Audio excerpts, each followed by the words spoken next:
After both Jimmy G and Trey Lance both went down during the regular season, I think a lot of people were fair to assume that the 49ers season was just going to be over, but little did we know that Brock Purdy had that dog in him. Perfect.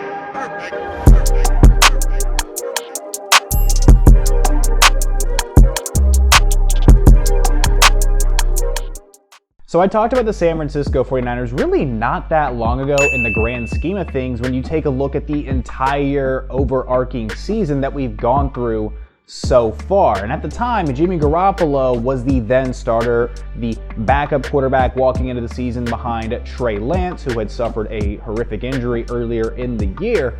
And at the time, I thought that, well, Jimmy Garoppolo was going to be the guy that led this team into the playoffs, and within a week or two, found out that that was just not going to be the case, that Jimmy Garoppolo obviously suffered a season-ending injury that was just going to sideline him to where he'd be able to be available in the free agency period, but not really a realistic option down the stretch. And that made the 49ers turn to Mr. Irrelevant Brock Purdy, the final pick in this past season's NFL draft. And at the time, I don't think anybody would be remiss in thinking that the 49ers season was probably going to be over about that time. And little did we know that Brock Purdy just had that dog in him. So far, the 49ers have yet to lose with Brock Purdy under center, currently riding into the playoffs off of a 10-game winning streak and in prime position going into this Wildcard Weekend to make some real noise against a division opponent that they've already beaten twice this year, with both Brock Purdy and Jimmy Garoppolo helming the offense by a margin of 28 points total between those two matchups. And the San Francisco 49ers really do have a lot of great pieces that are going to help them out when it comes time to play the rest of their major counterparts within not just the NFC, but maybe in a potential Super Bowl matchup.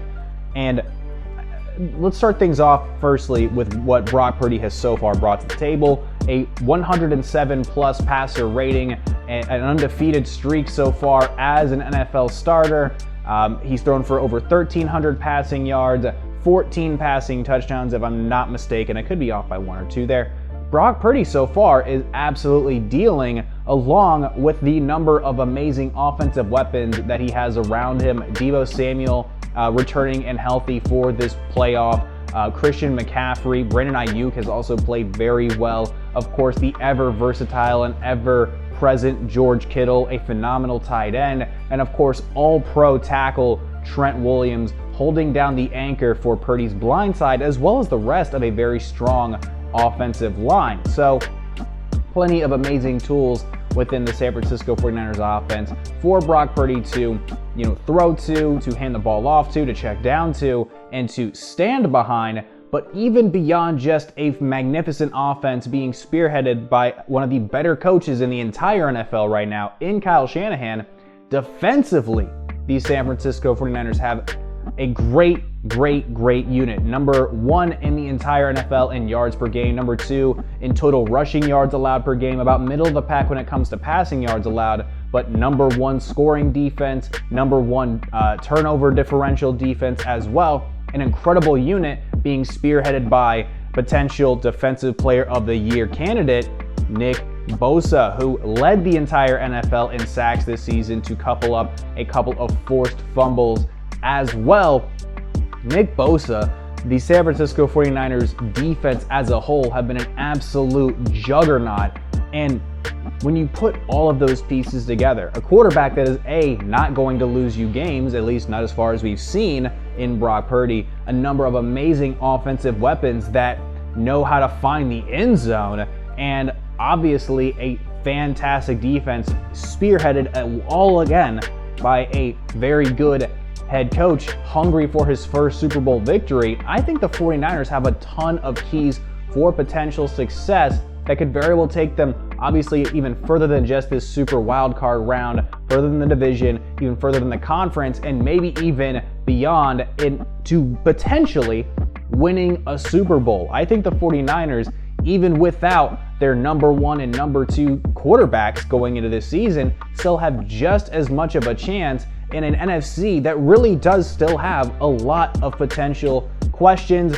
Who really knows who's going to come out of the NFC this year?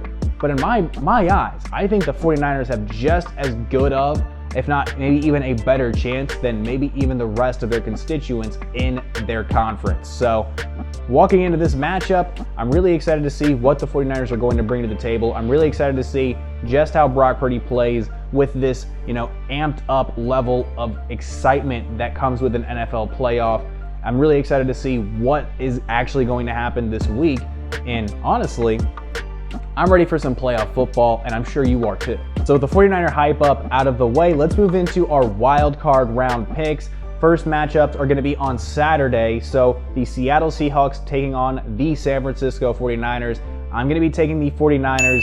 So far, 2-0 against the Seahawks this year. I think San Francisco overall, like I said, is a Super Bowl caliber unit. I'm going to ride with them. The Los Angeles Chargers taking on the Jacksonville Jaguars. This is going to be really exciting. Two of the NFL or the AFC's golden boys with the long locks in Justin Herbert and Trevor Lawrence facing off in Jacksonville. The Jaguars getting a home playoff game as the number 4 seed. I think we can expect a reasonable amount of offense between the two of these teams, but I think the Chargers might just have a better defensive unit, and for that's the reason why I'm going to be taking the Los Angeles Chargers to advance in the playoffs, with all due respect to a very tenacious Jacksonville Jaguars team.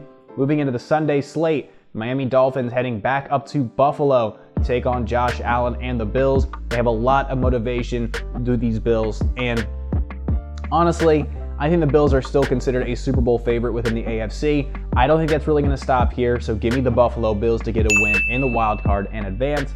The New York Giants taking on the Minnesota Vikings. Danny Dimes, taking on Kirk Cousins. I think this one could be very interesting. It could be a tight matchup, to be completely honest with you. Danny Dimes has played very well under new head coach Brian Daboll. The Giants have a very just solid, cohesive unit all the way around. The Minnesota Vikings, Kirk Cousins played pretty well this year. Justin Jefferson, in my opinion, could very well be an Offensive Player of the Year winner. So everything out on the table, the Vikings still keep finding ways to win. I don't know that's going to stop here in the wild card, so give me the Vikings against the Giants. The Baltimore Ravens taking on the Cincinnati Bengals once again this season, even after they played each other in the final week of the regular season. And I don't think the Bengals are really going to stop here. I think they're absolutely another team in the AFC playoff picture that could very well find themselves in the Super Bowl. The AFC is jam-packed with some amazing talent. I think even with Lamar Jackson potentially returning for this game, the rust is just going to be there. So give me the Bengals in that matchup. And then Monday Night Football, the Dallas Cowboys taking on Tom Brady and the Tampa Bay Buccaneers at home in Tampa. And I lived my entire life, as you can see, being a Patriots fan, and I just learned you just can't doubt Tom Brady. Even with a very rough offensive line, I think the Buccaneers are going to find a way to hang in this game. But if the Dallas Cowboys pass rush is going to be there, I think it's going to absolutely limit what the Buccaneers could do. But so far, Dak Prescott hasn't necessarily played well. I think in my eyes, he still might be dealing with a bit of a hand issue. I know it's been a couple months since that injury, but maybe that hand is still bothering him. Led the NFL in interceptions, only playing 12 games. I think that could very well be a factor. The turnovers could very well bite Dallas late down the stretch. So all that being said, I'm still going to ride with the Tampa Bay Buccaneers to win in the wild card round, but this one could be very close and maybe not even a very high scoring game.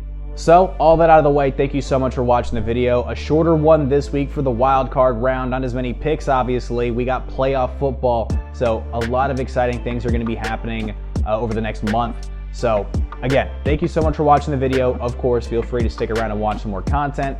Like, comment, share, subscribe, and of course get the bell on to know every single time I'm dropping a video. My name is Tristan Blake Rines. I'll catch you in the next one. Adios.